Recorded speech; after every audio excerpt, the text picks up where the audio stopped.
Bismillahirrahmanirrahim.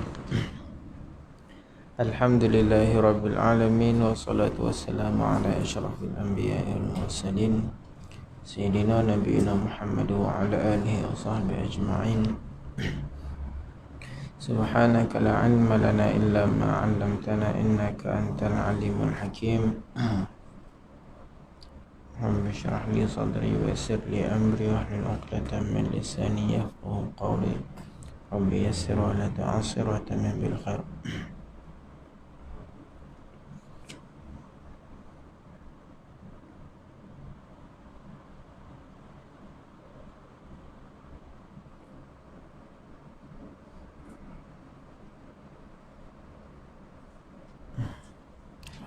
Kita Fathul Mu'in.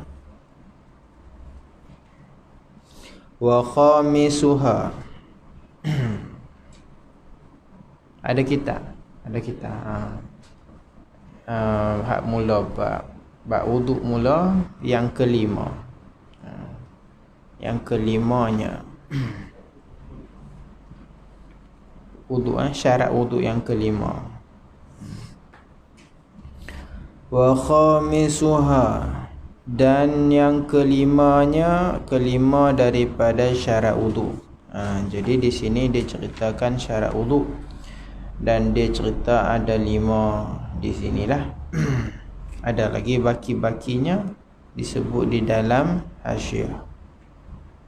Syarat wuduk yang kelima katanya dukhulu waqtin lidaimi hadatsin, masuk waktu bagi orang yang daimul hadas ataupun orang yang sentiasa berhadas.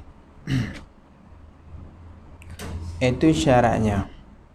Orang yang daimul hadas, orang yang sentiasa berhadas, kalau nak berwuduk, syarat dia mesti masuk waktu bagi solat yang dia nak solat tu dulu, baru dia boleh berwuduk. Kalau tak, dia tak boleh berwuduk.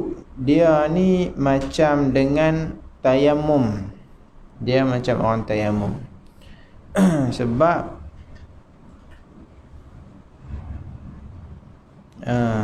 contoh dia bagi apa? Contoh dia bagi kasalisin wa mustahadatin. Contoh orang yang daimul hadas ni, orang yang sentiasa keadaan berhadas ni, kasalisin, seperti orang salis. Salis ni salisil baul lah contohnya, ataupun salisil rih. Salisil baul ni apa? Bahasa Melayu kita apa? Tak lawas. Kencing tak tus. Kencing tak tus. Itu salisil baul. Kencing tak lawas, kencing tak tus. Dia punya stok kok dah rosak, dia duk meleleh. Itu panggil salisil baul. Salis pun boleh, salas pun boleh. Dua-dua boleh. Kalau baca salis isim fa'il, kalau baca salas jadi masdar. Boleh baca dua-dua. Itu satu penyakit lah. Penyakit yang mana kencing dia tu aja duk menitik. Sat-sat menitik. Itu dipanggil orang yang daimul hadas, dia sentiasa berhadas. Dia sentiasa duk keluar, maka susahlah. Dobit orang yang daimul hadas ni maknanya adalah orang yang dia tak ada satu waktu yang kosong daripada hadas, qadar taharah dan solat. Itu orang daimul hadas. Taharah berapa lama kita nak berwuduk? Contohnya berapa minit kita kata nak bersuci, nak berwuduk? 3 minit ada. Kita katalah 3 minit. Sembahyang katalah 5 minit, 8 minit. Orang daimul hadas ni tak ada dalam waktu-waktu dia yang tak keluar kencing lebih dari 8 minit, tak ada. Dia kejap-kejap 2 minit, 3 minit keluar. 2 minit, 3 minit, 5 minit keluar. Jadi dia tak sempat pun untuk nak berwuduk dan nak solat. Asal duduk kejap tak keluar, tengah-tengah sembahyang keluar. Jadi macam tu orang daimul hadas. Dia tak ada waktu yang cukup, yang free daripada hadas dia untuk dia solat dan taharah. Itu makna daimul hadas. Jadi orang yang ada penyakit lagu ni, dia kena kalau dia nak sembahyang zuhur, tunggu masuk zuhur baru dia berwuduk, kemudian dah solat. Kalau dia nak sembahyang asar, tunggu masuk waktu asar, wuduk kemudian solat. Dia macam orang tayamum. Kita kalau nak tayamum, satu syarat tayamum mesti masuk waktu baru boleh tayamum. Sama orang orang daimul hadas dan orang yang tak bertayamum. Cuma beza dia apa? Daimul hadas ni orang yang ada penyakit. Tayamum tak mesti orang penyakit. Semua jenis tayamum samalah. Tayamum tak ada ayak ke, tayamum sakit, aksiden tak boleh kena ayak ke, sama semuanya. Kena tunggu masuk waktu. Daimul hadas ni khas dia orang yang ada penyakit macam ni. Penyakit yang dia sentiasa berhadas. Ada orang penyakit salisirih. Ini apa pula? Kentut tak tos. Dia suka keluar kentut angin. Ada juga orang yang penyakit lah, azakumullah, azanallah, bagi kita apa orang yang dia tak boleh nak tahan. Dia banyak angin. Sat-sat keluar, sat-sat keluar, sat-sat keluar. Itu salisirih orang panggil. Orang yang macam ni pun kalau nak wuduk sebelum masuk waktu, tidak sah wuduk dia. Dia nak sembahyang zuhur, pukul 1 suku masuk zuhur, pukul 1 dia wuduk siap-siap. Dia kata dia nak pergi masjid lagi ni, payah nak wuduk kat masjid, Covid tak boleh wuduk kat masjid, dia wuduk kat rumah. Sah tak wuduk dia? Tak sah. Bagi orang hak macam ni lah. Kita tak apa, wuduk pukul tengah malam tak pergi untuk sembahyang maghrib, tak apa kan. Kita nak wuduk seminggu sekali pun boleh kalau tak kentut lah. Boleh tak? Boleh kan? Tak salah kentut. 1 minggu pakai 1 wuduk saja. Tak usah tidur, tak usah kentut. Tak betul. Tapi orang hak macam mereka ni tak boleh. Tunggu azan baru wuduk, lepas tu solat. Sebab taharah dia ni dipanggil taharah darurah. Maka tidak ada darurah sebelum masuk waktu.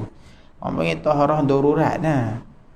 Jadi kena tunggu masuk waktu lah. Sebab sebelum masuk tu apa daruratnya? Buat apa ambil siap-siap? Tak ada apa. Dia masuk waktu, okey baru taharah. Itu contohnya lah. Wa mustahadah. Dan juga perempuan yang mustahadah. Perempuan yang keluar darah yang bukan pada waktu haid, itu dipanggil mustahadah. Kalau ada isteri dah, dia kena reti lah, serba sikit kan. Lagi bini dia tanya, abang ni keluar darah ni dah nak 20 hari keluar tak berhenti ni, haid apa tau, banyak sangat. Kita kena reti lah sikit. Ini istihadah ni. Istihadah kena sembahyang. Haid tak boleh sembahyang, haram. Nifas tak boleh haid, tak boleh sembahyang, haram. Tapi mustahadah dia wajib sembahyang. Sebab mustahadah bukan darah haid nifas. Mustahadah ni dipanggil darah penyakit.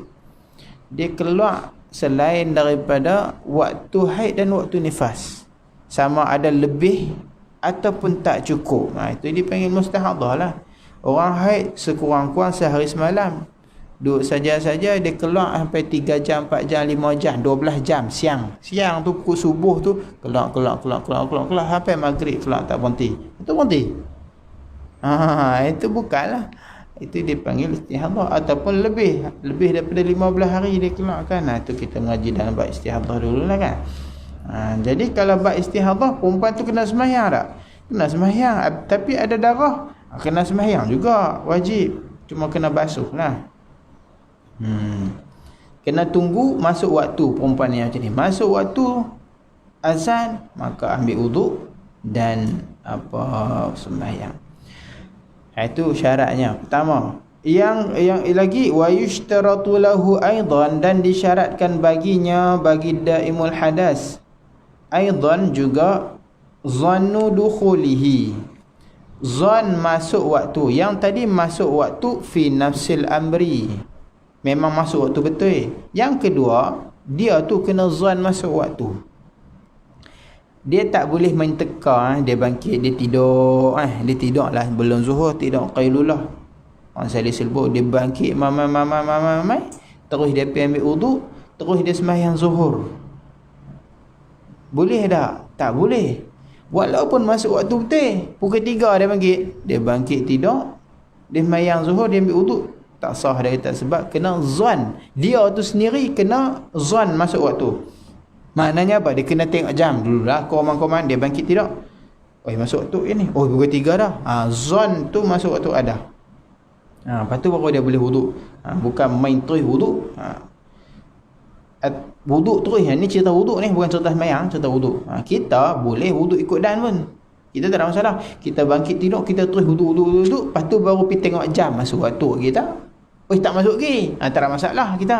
Kita nak wuduk masuk waktu ke tak masuk waktu ke, ada zon ke tak ada zon, tak ada masalah. Wuduk bagi orang macam kita ni bila-bila saja boleh. Macam dia bukan takat nak sembahyang je kena tengok jam, nak wuduk pun dia kena tengok jam. Masuk lagi? Masuk dah. Baru berwuduk, baru solat. Kita bangkit tidur tu nak wuduk dulu boleh? Boleh. Bangkit tidur mamai tengok masuk bilik ayah, alang-alang masuk kencing apa, ambil wuduk siap, keluar tengok jam masuk waktu kita. Masuk dah, sembahyang. Tak ada masalah. Kita tak tengok jam waktu tu tak apa. Dia nak wuduk pun kena tengok jam, kena ada zon dulu. Bahawa zon ni berat sangka dah, berat sangka masuk waktu. Kalau di dalam hasyiah dia ada satu, kita kata kritikan sikit lah. Hak tadi masuk waktu, hak ni zon masuk waktu. Dia kata sepatutnya tak payah pun tak apa. Sepatutnya dia ringkaskan. Dukhul waqti lidaimil hadas walau zannan, kan. Dalam Syekh kata elok dia buat macam tu, ringkas. Dia kata lebih ringkas. Kata masuk waktu walaupun zon, itu ringkas. Tapi Tarsyihul Mustafidin dia backup balik sana. Dia kata tak ada masalah. Apa masalah ibarat? Hak pertama tadi fi nafsil amri, hak ni fi zannihi.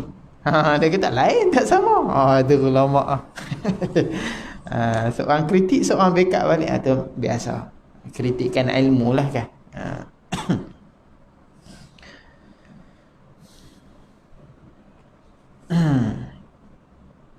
Habis. Fala yatawadda. Kemudian dia tulis kal mutayammim. Maka jangan berwuduk ataupun tidak berwuduk. Maka janganlah berwuduk seperti mana mutayammim, orang yang bertayamum. Maknanya orang mutayammum pun jangan berwuduk juga. Dia macam ni, kal mutayammim tu mu'taridah, jangan baca lagi. Lagi takut tak faham. Dia terus langkau. Fala yatawadda li fardin aw naflin muaqqatin. Bila jangan berwuduk ni, tengok belas kali qabla fi'lil mana dia? Qabla fi'lil fardhi. Itu dia sangkut pok di situ. Fala yatawadda li fardin aw naflin muaqqatin qabla waqti fi'lihi, sebelum waktu memperbuat dia. Dan bawah juga qabla bukan dia. Dia betul. Fala yatawadda, jangan berwuduk ia li fardin, bagi solat fardu, au naflin muaqqatin, ataupun sunat yang berwaktu, sembahyang sunat yang ada waktu, qabla waktu fi'lihi, sebelum daripada waktu memperbuatnya. Kal mutayammim, baru kita mudah faham sikit. Seperti orang yang bertayamum. Jadi dia kata orang yang nak sembahyang fardu, orang yang nak sembahyang sunat yang ada waktu, jangan berwuduk sebelum masuk waktu perbuat dia. Sama seperti orang yang bertayamum. Sebab orang yang bertayamum pun dia tak boleh tayamum sebelum masuk waktu. Masuk waktu memperbuat, walaupun sunat. Contoh yang lain lagi.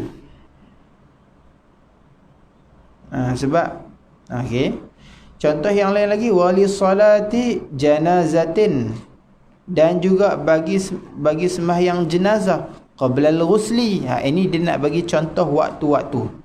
Sembahyang jenazah sebelum mandi. Maka kita kalau nak sembahyang jenazah, kita nak tayamum, kita selepas jenazah mandi dulu. kita ayak tak ada, kita sembahyang jenazah pakai tayamum, maka lepas dia mandi baru kita boleh tayamum, sebab waktu sembahyang jenazah masuk setelah mandi. Sama, mandi ataupun dia tayamum. Tayamum ganti dari mandi. Kalau kita nak sembahyang untuk jenazah sebelum dia mandi, boleh tak? Tak boleh, tak boleh. Dia baru mati, innalillahi wa inna ilaihi raji'un, jom kita sembahyang jenazah untuk dia. Tak boleh. Jangan duk mandi lagi, jangan duk sembahyang lagi. Tunggu dia mandi dulu. Kalau dia mandi esok, esoklah masuk waktu sembahyang jenazah. Setelah dia mandi baru kita boleh solatkan dia. Jadi bagi orang yang daimul hadas, dia nak pergi sembahyang jenazah, dia kena tanya dululah. Dia sembahyang kat rumah lah, serta kalau main masjid confirm mandi kan. Kalau dia nak sembahyang kat rumah, kena tanyalah, jenazah mandi lagi? Tak mandi lagi. Tak mandi, jangan dia ambil wuduk lagi, sebab dia daimul hadas. Ataupun orang yang dia tayamum, kalau dah mandi, okey, baru dia berwuduk, kemudian orang solat, dia boleh solatkan. Wa tahiyyatin, dan juga tak boleh juga berwuduk untuk tahiyyatin qabla dukhulil masjid, sebelum masuk masjid. Sebab waktu kita sembahyang sunat tahiyyatul masjid adalah ketika kita masuk masjid. Sebelum masuk masjid tak masuk lagi waktu dia. Kita nak sembahyang, siap-siap sembahyang tahiyyatul masjid kat sini, kita nak masuk masjid, sebelum masuk masjid kita sembahyang di luar, tak boleh. Masuk dulu baru kita disunatkan untuk solat tahiyatul masjid. Maknanya wuduk setelah masuklah. Dalam masjid tak ada wuduk, contohlah masjid tu besar, ada tempat wuduk dalam, masuk wuduk dalam, ataupun masuk tayamum kat dalam. Walir rawatib al mutaakhirah qabla fi'lil fardhi, dan juga sembahyang rawatib yang mutaakhirah, ba'diyah, kita katakan sembahyang sunat ba'diyah, qabla fi'lil fardhi, sebelum kita sembahyang fardu. Sebelum kita sembahyang fardu, kita tak boleh berwuduk untuk sembahyang sunat ba'diyah. Okey tak? Okey nak. Jadi gini jangan faham dia wuduk daimul hadas sama dengan tayamum. Satu wuduk untuk satu fardu. Sunat banyak mana pun tak apa, Orang daimul hadas satu wuduk satu fardu. Nak sembahyang zuhur kena berwuduk. Nak sembahyang asar wuduk lain. Nak sembahyang maghrib wuduk lain. Sembahyang subuh pun setiap waktu fardu dia kena wuduk asing. Tapi sunat satu wuduk boleh, sunat banyak mana pun. Satu hari tu dia nak pakai satu wuduk pun boleh lah kan. Boleh. Sekira tak batal lah kan. Jadi untuk sembahyang ba'diyah, kalau dia dah wuduk untuk solat fardu, tak perlulah nak wuduk lagi. Habis tu ni dia cerita sembahyang sunat ba'diyah kita tak boleh berwuduk sebelum kita sembahyang fardu. Maknanya kena sembahyang fardu dulu baru boleh berwuduk. Maksudnya apa? Maksudnya kita berwuduk tu berwuduk untuk sembahyang sunat ba'diyah, bukan berwuduk untuk sembahyang fardu. Ataupun masalah dia di sini nak bagi kita berwuduk kalau terbatal wuduk yang fardu. Contoh macam ni, dia wuduk untuk sembahyang zuhur, kemudian terbatal, kemudian nak sembahyang sunat ba'diyah, boleh wuduk tak? Boleh. Sebab apa? Sebab dah masuk waktu sunat ba'diyah kan? Sunat ba'diyah masuk setelah kita sembahyang fardu, betul tak? Boleh tak kita sembahyang sunat ba'diyah sebelum masuk waktu? Maksudnya sebelum sembahyang zuhur, kita pukul 3 kita tak sembahyang lagi zuhur, kita nak sembahyang sunat ba'diyah, boleh tak? Tak boleh. Sunat ba'diyah lepas zuhur, qabliyah sebelum zuhur. Qabliyah masuk waktu zuhur sampai habis waktu zuhur, itu qabliyah, walaupun dah sembahyang zuhur. Tak habis lagi qabliyah nah. Kita sembahyang zuhur pun, tadi tak sembahyang qabliyah, boleh tak sembahyang? Boleh. Dia tak habis lagi itu qabliyah. Ba'diyah masuk waktu qabliyah, ba'diyah setelah sembahyang zuhur. Dah sembahyang zuhur bagi salam baru masuk ba'diyah. Jadi kalau nak wuduk untuk ba'diyah sahaja, tak boleh sebelum. Tak boleh sebelum perbuat. Contohnya kita tak sembahyang asar, tak sembahyang zuhur lagi. Kita wuduk dengan niat apa? Dengan bertujuan untuk mengharuskan solat sunat ba'diyah. Okey, wuduk tu yang tak sah. Faham kan? Dia tak wuduk, dia tak main zuhur lagi. Kemudian dah berwuduk. Wuduk untuk apa ni? Untuk mengharuskan dia nak solat ba'diyah. Wuduk yang tu tak kira. Tak boleh, tak sah wuduk tu. Nak main zuhur tak boleh. Okey, tak kira. Apa sunat tu ni? Kalau sunat mutlak boleh lah. Sah ke dia apa yang diniatkan lah. Dia niat untuk solat dia sunat ba'diyah. Tak main zuhur. Tak sah nak yang apa dan nak yang apa. Diri wuduk tu sah. Memang tak sah langsung. Dia tak sah. Dia sebab syarat wuduk tu. Syarat wuduk untuk sah wuduk tu masuk waktu solat yang dia niatkan tu. Sebab dia niat untuk ba'diyah, maka menyebabkan tak sah. Kalau dia niat untuk wuduk untuk sunat lain, qabliyah sah lah, ataupun untuk fardu sah lah. Kalau sah wuduk dia tak apalah. Boleh lah untuk fardu kan. Fardu dan sunat.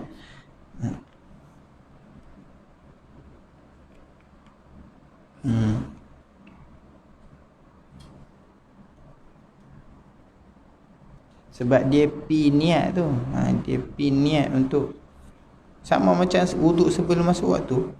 Tak kira wuduk dia. Sebab tidak ada darurah. Dan sebab apa? Sebab dia tu sentiasa datang hadas yang membatalkan wuduk. Ya?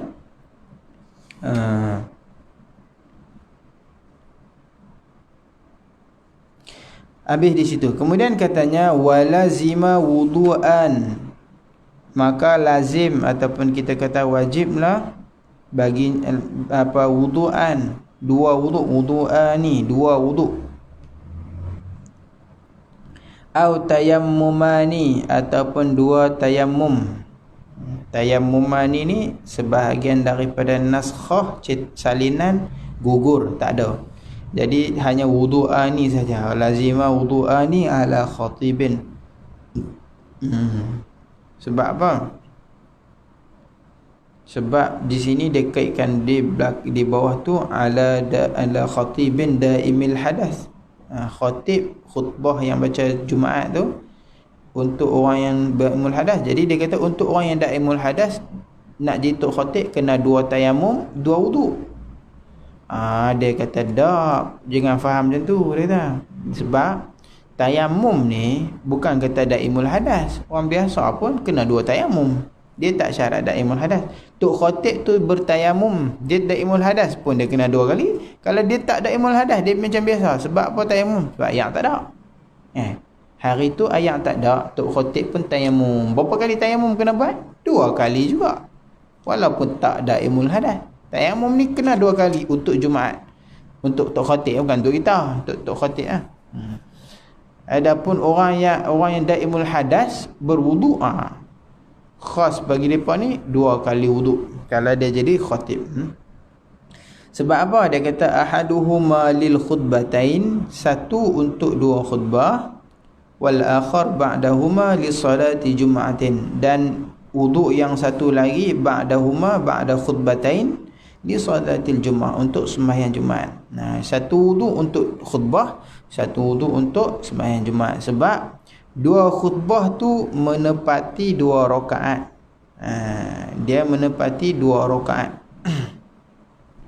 Maka dia seperti fardu ain jugalah. Walaupun fardu kifayah dia kata, tapi dia menepati fardu ain lah. Maka dia kena satu wuduk untuk berkhutbah. Benda ni ada di bab dia sendiri, di bab khutbah nanti, ataupun di bab dia ada cerita sama ada khilaf atau tidaklah. Habis nak wa yakfi wahidun lahuma li ghairihi, dan memada satu ini satu taharah lah, ataupun tuhurun wahidun lah, memadalah oleh satu ni maknanya sekali wuduk, macam tu, ataupun sekali suci, ataupun tuhurun wahidun, lahuma bagi kedua-duanya, bagi kedua-dua apa, yakni khutbatain wassalah, bagi khutbah dan solat, li ghairihi bagi selain daripadanya, yakni selain dari daimul hadas. Maknanya orang yang tak daimul hadas, macam kita tak daimul hadas, cukup satu wuduk sahaja untuk khutbah dan juga sembahyang. Kita nak jadi khatib Jumaat, kita naik atas mimbar, kita wuduk sekali, lepas tu naik baca khutbah, lepas tu terus mayang. Mana ada tu imam tu khatib wuduk 2 kali kan? Tak ada. Sebab apa? Sebab dia tak daimul hadas. Ni khas cerita dia untuk macam orang ada sakit penyakit daimul hadas, dia orang duk suruh jadi tok khatib juga, siap lah. Dia kena 2 wuduk lah. Kena ada pipe kat depan tu supaya dia mudah buka pintu wuduk, terus masuk solat. Jelas Bis. Kemudian dia kata wa yajibu 'alal wudu' li kulli fardin. Apa yang perlu buat bagi orang yang daimul hadas ni? Dia kena cuci, dia kena sumbat dan sebagainya. Itu dia kata. Wallahualam.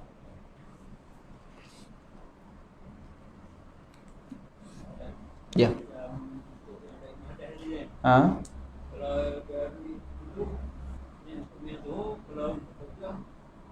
Boleh. Sebab sunat ni satu macam ni. Bila azan sahaja zuhur, okey, dia terus wuduk mayang zuhur, dia terus wuduk biasa pun tak apa. Tak payah niat untuk zuhur, tak niat untuk apa. Kalau dia niat, dia kata wuduk ni mengharuskan ba'diyah, tu tak masuk waktu lagi lah. Tak sah.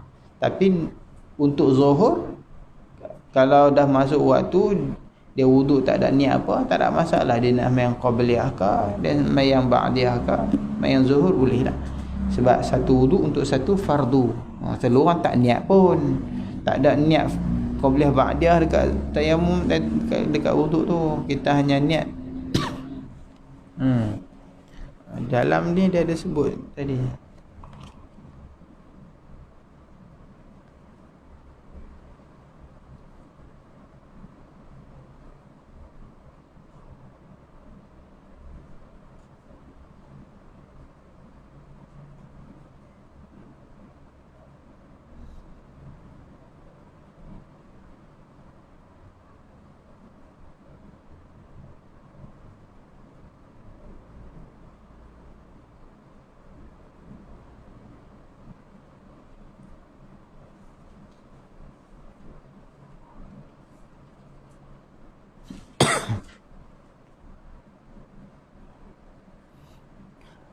Itu dalam soalan yang tadi, kalau nak tengok ada dalam I'anatul Talibin tu, dia kata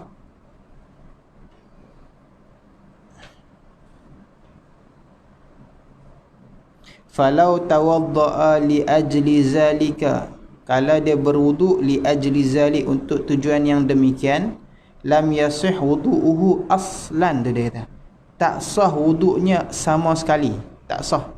Aslan ni wuduk dia tu sendiri tak sah. Lianna waqtaha innama yadkhulu ba'da fi'lil fardi, kerana bahawasanya waktu berwuduk ini masuk setelah menunaikan fardu. Maknanya kalau sebelum dia sembahyang zuhur, dia berwuduk bertujuan untuk ba'diyah, lam yasih aslan, kata Hasyiah I'anatul Talibin. Dia kata tak sah sama sekali.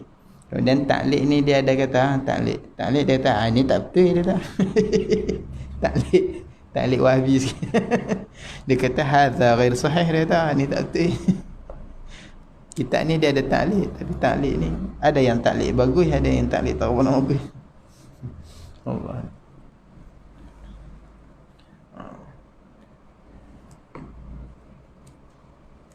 Tapi orang wuduk mana ada selalu tak niat kan. Kita wuduk terus je. Wuduk terus, tak niatlah untuk apa-apa, cuma masuk waktu, tunggu masuk waktu je lah. Masuk waktu, okey, wuduk lah.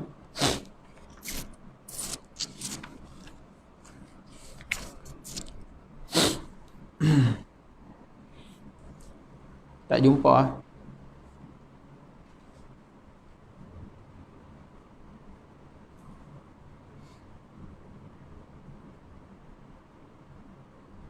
Lepas bab-bab ayam,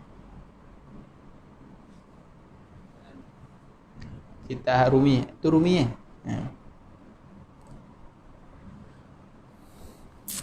B. Minhajul Abidin.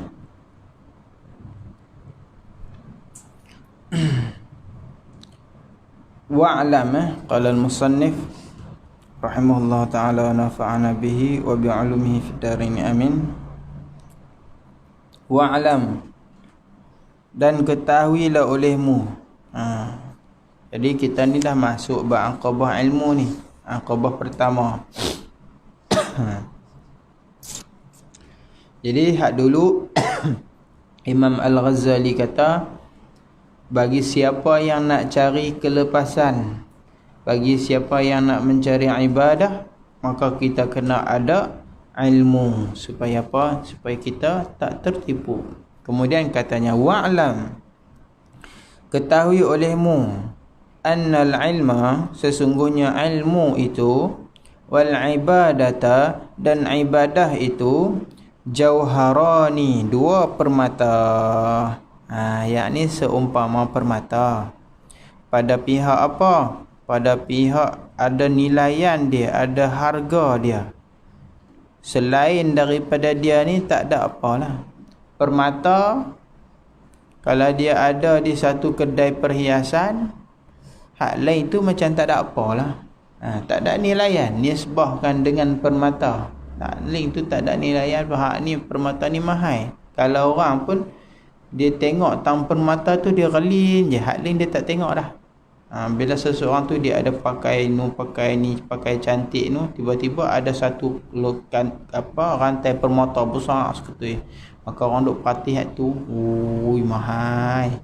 Sebab apa? Bila ada hak ni, hak lain tak ada apa, tidak ada nilaian nisbah dengan permata.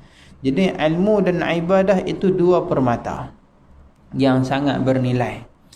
Li ajlihima, kerana kedua-duanya, kedua-dua ilmu dan ibadah, kana kullu ma tara, adalah setiap suatu yang engkau lihat. Apa yang kita tengok hari ni adalah disebabkan dua benda ni, ilmu dan ibadah. Hak duk ada depan mata kita, langit, bumi sebagainya ni, kerana dua benda ni. Kenapa kita boleh nampak matahari? Kenapa kita nampak bulan? Kenapa kita tengok bintang? Kenapa ada semua ni? Kenapa ada gunung? Kenapa ada laut? Kenapa ada alam semesta? Kerana dua benda, ilmu dan ibadah. Wa tasma'u, dan juga apa yang kamu dengar juga, daripada segala bunyi, dan juga segala apa yang kita tengok dan kita lihat, dan kita dengar, isi-isi kandungan yang ada di dalam kitab pun kerana itu. Dia kata, li ajlihima kullu ma tara wa tasma, apa sahaja yang kita tengok, apa sahaja yang kita dengar, min tasnifil musannifin, daripada karangan-karangan pengarang, wa ta'limil muallimin, dan kita kata apa, ajaran daripada guru-guru, wa wa'zil wa'idhin, dan juga peringatan-peringatan daripada yang memberi peringat, wa nazarin nazirin, dan segala tilikan-tilikan bagi segala orang yang menilik. Semuanya punca dua ni. Banyak kitab yang dikarang, apa tujuan dia? Dua ni. Ada orang karang kitab tauhid, ada karang kitab fiqh, ada karang kitab tafsir, ada karang kitab hadis, ada karang kitab nahwu, ada karang kitab balaghah, ada karang kitab mantiq, ada karang kitab badi' bayan ma'ani, ada karang kitab tarikh, ada karang kitab sirah, ada karang kitab berbagai-bagai lughah dan sebagainya. Itu semua tujuan apa? Ilmu dan ibadah. Semua dia akan patah balik last kali, tujuan dia itu. Buat apa ngaji kitab besar-besar fiqh sampai puluh-puluh jilid? Nak patah balik ilmu dan ibadah. Buat apa ngaji kitab tauhid? Ilmu dan ibadah. Buat apa ngaji kitab hadis? Ilmu dan ibadah. Kalau tak ada ilmu dan ibadah ni, maka dia lari dari tujuan asal dia. Buat apa ngaji? Kerana nak ilmu dan ibadah. Buat apa orang duk bagi tazkirah? Untuk ilmu dan ibadah. Dua tu sahaja. Bal li ajlihima, bahkan kerana kedua-duanya, ilmu dan ibadah ni, unzilatil kutub, Allah turunkan kitab-kitab. Allah turunkan kitab dari langit, Taurat, Injil, Zabur, Furqan, dan lain-lain kitab, suhuf Ibrahim, suhuf Musa, suhuf Syith, suhuf Nabi Adam dan sebagainya, itu semua untuk apa? Ilmu dan ibadah. Itu dua permata. Wa ursilatir rusul, dan Allah utuskan rasul. Allah utuskan rasul untuk apa? Ilmu dan ibadah. Allah tak utuskan rasul kalau bukan kerana tujuan dua ni. Rahmat kepada kita, Allah muliakan Bani Adam ini, maka Allah utuskan rasul. Balli ajlihi ma khuliqatis samawati wal ardu wa ma fihinna minal khalqi. Bahkan kerana keduanya juga, ilmu dan ibadah, diciptakan langit dan bumi, wa ma fihinna minal khalqi, dan barang yang di dalamnya daripada makhluk. Kenapa Allah bagi jadi nyamuk? Kerana ilmu dan ibadah. Kenapa Allah bagi jadi kuda, lembu, kambing, semua ni ilmu dan ibadah. Lautan dan segala-galanya. Kenapa Allah bagi jadi syurga, neraka, malaikat, kursi, semuanya itu apa? Ilmu dan ibadah. Wa ta'ammal ayataini fi kitabillahi azza wa jalla. Maka ta'ammul, renungkan dua ayat itu di dalam kitabillahi azza wa jalla. Tengok, musannif bukan cakap kosong, tapi dia ada dalil. Mana dalil kata semuanya ini adalah kerana ilmu dan ibadah? Dia kata tengok dalam Al-Quran sebut apa? Ihdahuma, salah satu dari keduanya, qauluhu jalla dzikruhu, firmannya yang agung sebutannya, Allahul ladzi khalaqa sab'a samawatin, Allah yang menjadikan 7 langit, wa minal ardi mithlahunna, dan daripada bumi seumpama langit juga, sebab 7 lapis juga. Mislahunna yakni fi sab'is fi yakni fi adad, fil adad, bilangan dia pun ada 7 juga. Yatanazzalul amru, yatanazzalu ini kita kata apa? Asal dia nuzul, makna turun. Turunlah al-amru, urusan. Di dalam tafsir ni pelbagai-bagai tafsiran. Di dalam syarah pun menyebut pelbagai tafsiran tentang makna yatanazzalul amru. Kalau di dalam Jalalain, yatanazzalul amru, al-amru dengan makna ay al-wahyu, makna wahyu. Duk turun wahyu ini bainahunna, antara kedua-dua, antara mereka. Mereka ini maknanya 7 lapis langit dan 7 lapis bumi. Wahyu duk mai dari 7 lapis langit, mai turun ke 7 lapis bumi. Apa tujuan dia? Tujuan dia apa? Mana ilat dia? Mana ilat Allah jadikan bumi, kemudian Allah turunkan urusan? Lita'lamu. Itu tujuan dia, supaya kamu ketahui. Lita'lamu ni apa? Ilmu. Supaya kamu ada ilmu, supaya kamu ketahui annallaha ala kulli syai'in qadir. Sesungguhnya Allah itu tiap-tiap suatu tu Allah kuasa. Wa annallaha qad ahata bi kulli syai'in ilma. Dan sesungguhnya Allah itu meliputi setiap dengan suatu itu ilmu. Surah At-Talaq ayat 12. Jadi Allah ciptakan 7 lapis langit, 7 lapis bumi.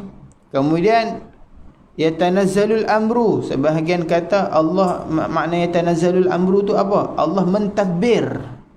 Sebahagiannya makna mentadbir. Sebahagiannya dengan makna Allah buat cipta dan sebagainya. Allah menjalankan urusan qada dan qadar. Allah meluluskan hukum.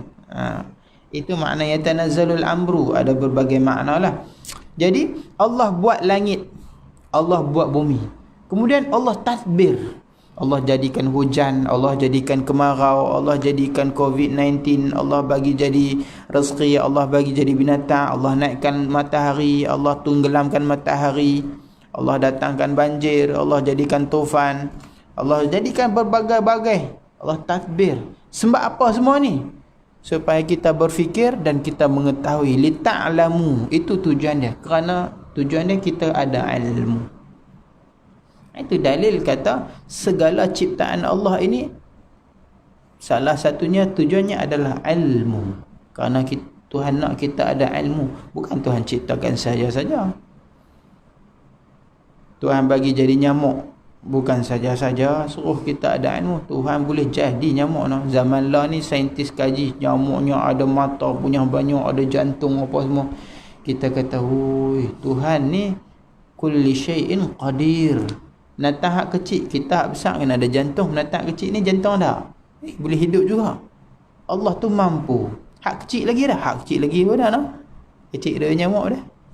Semut. Semut. Semut yang kecil.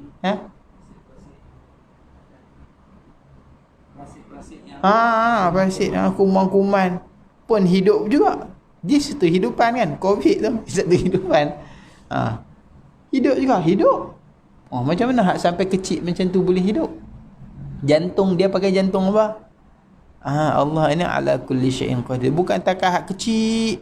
Tuhan bagi jadi kita ni manusia yang lemah, serba lemah. Kita kan besar tak mana pun. Ada lagi besar daripada kita. Ada gajah lagi besar. Besar daripada gajah, dinosaur. Besar lagi. Ada ciptaan lagi besar. Ada bumi besar lagi.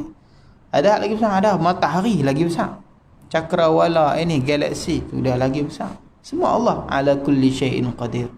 Kalau ada lagi besar, ada arash dan kursi lagi besar. Wasi'a kursi as-samawati wal ard. Kursi ini Tuhan kata dia punya luas lebih luas daripada langit dan bumi. Langit kita tahu luas, bumi tengok luas besar ni. Wasi'a kursiyuhus samawati wal ard. Kursi dia itu lebih luas dia kata. Wasi'at, luaslah kursi Allah ini as-samawati wal besar. Ada lagi besar. Ada kecil-kecil sampai besar kuman. Semuanya ciptaan Allah supaya kita tahu Allah itu mampu. Bila kita tahu Allah itu mampu, jangan berani-berani kita melawan Allah. Bila kita tahu Allah itu mampu, maka semuanya urusan kita serah pada Allah.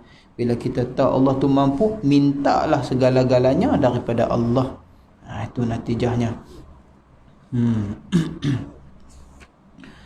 Wa kafa bi hadhihi al-ayah dalilan ala syarafil ilmi la siyama ilm at-tauhid. Maka memadalah dengan ayat ini sebagai dalil di atas kemuliaan ilmu, lebih-lebih lagi ilmu tauhid. Di dalam ayat ini menunjukkan tauhid. Menunjukkan tauhid. Bahkan di dalam syarah pun ada menyebut lagi, ada ayat lain lagi.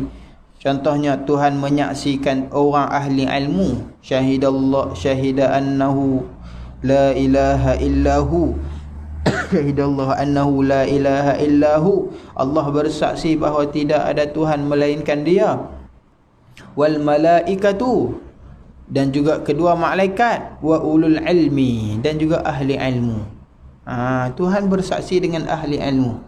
Itu menunjukkan kemuliaan. Tuhan tak sebut dalam Al-Quran kalau benda tu tak penting, benda tu tak mulia. Hak sebut di dalam Al-Quran ni hak ada kemuliaan lah. Hak ada kemuliaan dan juga hak paling teruk lah.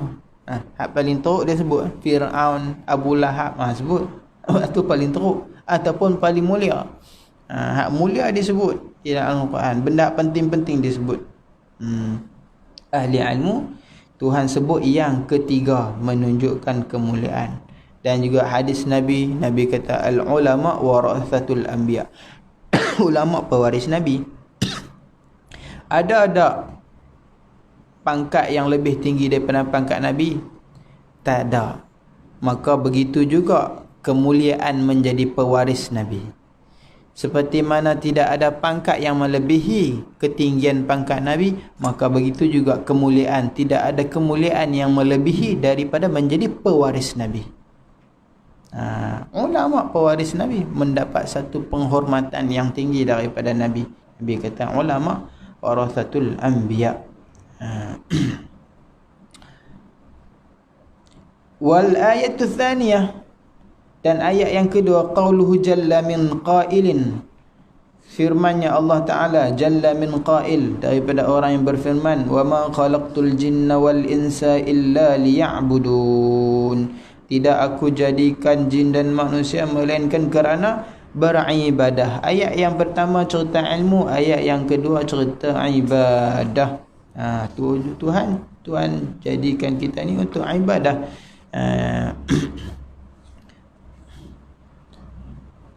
Ibadah. Ibnu Abbas kata liya'budun ay liya'rifun, supaya kamu mengetahui, mengenal Allah. Sama jugalah kan. Jadi kita ni takkan jadi seorang hamba yang sejati melainkan setelah kita mengenal diri kita hamba dan kita kenal Tuhan kita itu Tuhan, baru kita jadi hamba. Selagi mana kita tak faham, tak kenal kata kita ni hamba, ada orang tak faham kata dia tu hamba. Memang dia hamba Tuhan, tapi dia tak memahami, dia tidak ada sifat kehambaan. Kadang-kadang dia mempersoalkan Tuhan. Maknanya dia tak faham dia tu hamba, dan dia tak kenal Tuhan tu Tuhan.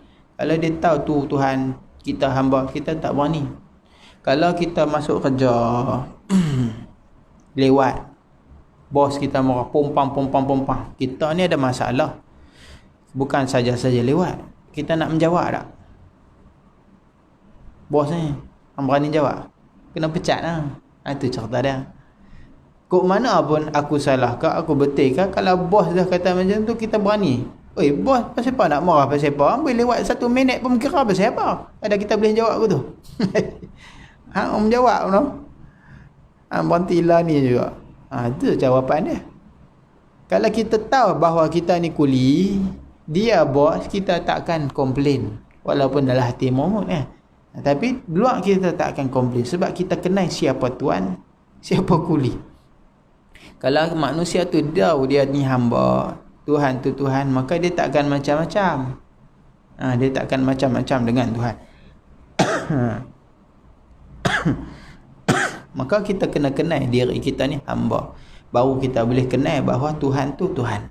Man arafa nafsahu arafa rabbahu. Siapa kenal diri dia, maka dia kenal Tuhan. Dia kenal bahawa diri dia hamba, maka dia kenal Tuhan tu Tuhan. Bukannya Tuhan jadikan ibadah tu Tuhan nakkan kepada ibadah. Tidak. Tuhan berhajat kepada ibadah kita ke? Tak. Tuhan tak berhajat pun. Tuhan jadikan ibadah tu untuk memuliakan kita, untuk memuliakan manusia ni. Sebab tu Allah jadikan ibadah. Kalau bukan kerana ibadah, manusia ni tak mulia. Kalau bukan kerana kita menjadi hamba Allah, manusia ni tak mulia. Jangan kita bersangka Allah suruh kita ibadah, Allah berhajat. Dah. Kita ada siapa kenal kita? Tak ada apa. Tak ada kemuliaan apa. Tapi orang yang bekerja dengan raja, sultan, dia menjadi khadam, dia pembantu, dia ada rasa kemuliaan tak? Ada rasa kemuliaan. Walaupun dia hanya khadam, walaupun dia hanya setiausaha, walaupun dia hanya tukang kemas rumah. Sebab apa? Dia kata, aku bukan kerja kilang cik oi, aku kerja rumah ni, kemas katil raja, hang tahu tak? Ada kemuliaan apabila disandarkan kepada raja, walaupun kuli. Kerja apa ni? Oi, kerja dengan istana cik oi, pakai kot sapu sampah. Bukan biasa-biasa. Kerja dengan raja walaupun sapu sampah, dia luar biasa lah. Dia kata, saya kerja dalam istana, kerja apa? Sapu sampah. Tak kira sapu sampah pun, kerja dengan raja. Gaji mahal kot. Bukannya kerja sapu sampah dekat sekolah biasa. Itu lain. Upah dia lain, pandangan orang lain. Siapa ni? Orang duduk sebelah raja ni, tukang tulis, tukang sebagainya. Ada kemuliaan. Makna raja bagi satu kerja kepada dia tu, itu kemuliaan kepada dia. Terima kasih tuanku, ambil saya raja dengan tuanku. Kita berterima kasih sebab apa? Ada kemuliaan apabila kita bersama dengan raja. Apatah lagi kalau kita berkhidmat dengan, kita ibadah dengan Tuhan. Tuhan bagi ibadah, nah, hang jadi hamba aku, ibadah kepada aku. Tuhan berhajatkah kepada kita? Tak berhajat. Tapi Tuhan bagi ibadah kepada kita tu untuk kemuliaan kita. Tak ada kemuliaan yang sembah patung berhala, tak ada. Sebab dia tak kenal siapa Tuhan. Tak ada kemuliaan pada dia. Tapi orang yang menyembah Allah ni ada kemuliaan. Sebab apa? Kita menjadi hamba Allah. Kita jangan kata, oh, Tuhan berhajat kepada ibadah kita. Ibadah pada Tuhan untuk mengagungkan. Tak, Tuhan tu dah agung. Tuhan tak berhajat kepada siapa untuk mengagungkan dia. Bahkan Tuhan beri kemuliaan kepada kita dengan ibadah. Bahkan kita ni tak layak komen ataupun tanya apa-apa. Kenapa Tuhan buat begini? Kenapa Tuhan buat begini? Yang kita, tugas kita ni apa? Tengok apa yang Allah bagi. Jadi takjub, kagum dengan Allah, berfikir dengan kejadian Allah, cari hikmah Allah dan kagum dengan ciptaan Allah. Subhanallah, hebat sungguh ciptaan Allah. Kagum dengan setiap ciptaan Allah. Itu hak kita. Subhanallah, ajib, walaupun benda tu nampak bala, walaupun benda tu nampak biasa, tapi rupa-rupanya banyak hikmahnya. Kita tengok COVID ni, lagu teruk, satu dunia dia bantai, tapi sebenarnya ada banyak hikmah. Itu kita. Bukannya kita tanya, awaklah duk baik sangat banyak hujan ni, awaklah kemarau panjang tak habis-habis lagi ni. Bukan kita komplain lagu tu, tak. Kita tidak ada hak pun. Kita tak pernah komplain, awaklah kepala kita ke atas bukan celah kangkang. Kenapa kita tak komplain itu pula? Kita tak ada hak, kita tak ada hak untuk komplain apa saja yang Allah buat, sebab Allah buat tu cantik. Tengok ciptaan manusia, fi ahsani taqwim. Allah cipta manusia sebaik-baik manusia dah. Allah bagi jadi mata, telinga. Kita tak ada orang komplain lagi lah. Dan kalau kita nak komplain pun kita tak ada hak. Kita ni hanya pengguna. Pasal apalah motor RZ ni enjin dia duduk kat bawah, bohlah kat atas handle, mudah sikit nak perbaiki. Mana ada orang komplain. Kita bukannya kilang. Kilang buat tu adalah sebabnya dia pencipta. Dia tahu kenapa dia buat, kenapa dia bubuh brek, kenapa dia, pasal apa dia bubuh brek. Mak rempit ni tak mau, dia tak pakai brek satu je. Dia komplain, dia ubah suai macam-macam. Menjadi masalah pada motor tu, betul tak? Pasal apa buh dua tayar, satu sudah, aku nak wheelie senang, tak kena pakai dua tayar. Orang buat dua tayar tu ada tujuan. Orang buat gear 4 tu ada tujuan. Jadi bila dia ubah suai, jadi masalah baliklah nanti. Sebab orang yang mencipta ni dia tahu kenapa dia cipta, kenapa dia buat macam tu. Allah, itu baru manusia yang bodoh ni. Kalau Allah yang maha bijaksana, ada pasal apa ini hujan kerap lah, ada tujuan dia. Pasal apa lama tak hujan ni, ada tujuan dia. Mungkin kerana nak uji dan sebagainya. Hikmahnya banyak. Salah satunya ujian untuk kita, salah satunya untuk hikmah untuk kehidupan di muka bumi. Ada hikmah. Allah bagi jadi langit, Allah bagi jadi matahari. Kenapa Allah bagi jadi matahari? Oh, tentulah banyak hikmahnya. Kita tak layak pun nak tanya apa siapa Tuhan jadi, tapi mencari hikmah. Kenapa Tuhan bagi jadi matahari ni? Ada hikmah dia. Fikir tentang hikmah. Itu tugas kita sebagai hamba. Cari hikmah. Apa tujuannya? Berfikir tentang kebesaran Allah, kemudian beribadah kepada Allah. Wa kafa bi hadhihi al-ayati dalilan ala sarfil ibadah wa luzumil iqbal 'alayha. Maka memada dengan ayat ini sebagai tanda untuk memalingkan ibadah. Sarfil ibadah, yakni memalingkan kepada ibadah lah. Allah jadi kita ni ada tujuan untuk ibadah, maka palingkan tujuan hidup kita kepada ibadah. Wa luzumil iqbal 'alaiha, dan luzum tetap istiqamah berhadap ke atasnya, ke atas ibadah. Itu tujuannya. Kalau kita buat tujuan, kita buat sesuatu kerana ada tujuan, tapi kita tak guna dengan tujuan, maka kita tu kurang waras lah. Kita buat rumah besar-besar, cantik-cantik, kita tidur kat garaj motor. Itu orang gila. Apa tujuan buat rumah? Supaya kita boleh beristirahat dalam dia, duduk dengan anak isteri dalam dia. Kita simpan barang-barang berharga di dalam rumah. Kalau kita buat rumah tapi kita pergi duduk luar, maka apa tujuan rumah? Kita menyalahi. Kita beli motor untuk kita naik. Tak, kita simpan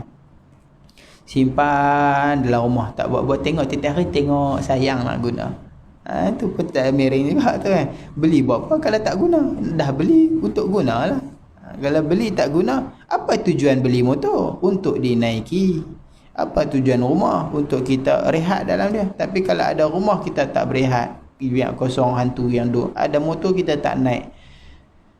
Maka orang tu orang panggil orang apa tak apa nak betul beli motor sampai 5 tapi tak pakai pun, naik basikal. Maka itu juga tujuan manusia. Kita ni Allah bagi jadi suruh untuk apa ni? Suruh ibadah. Kalau kita tak ibadah, maka kita lari daripada tujuan hidup.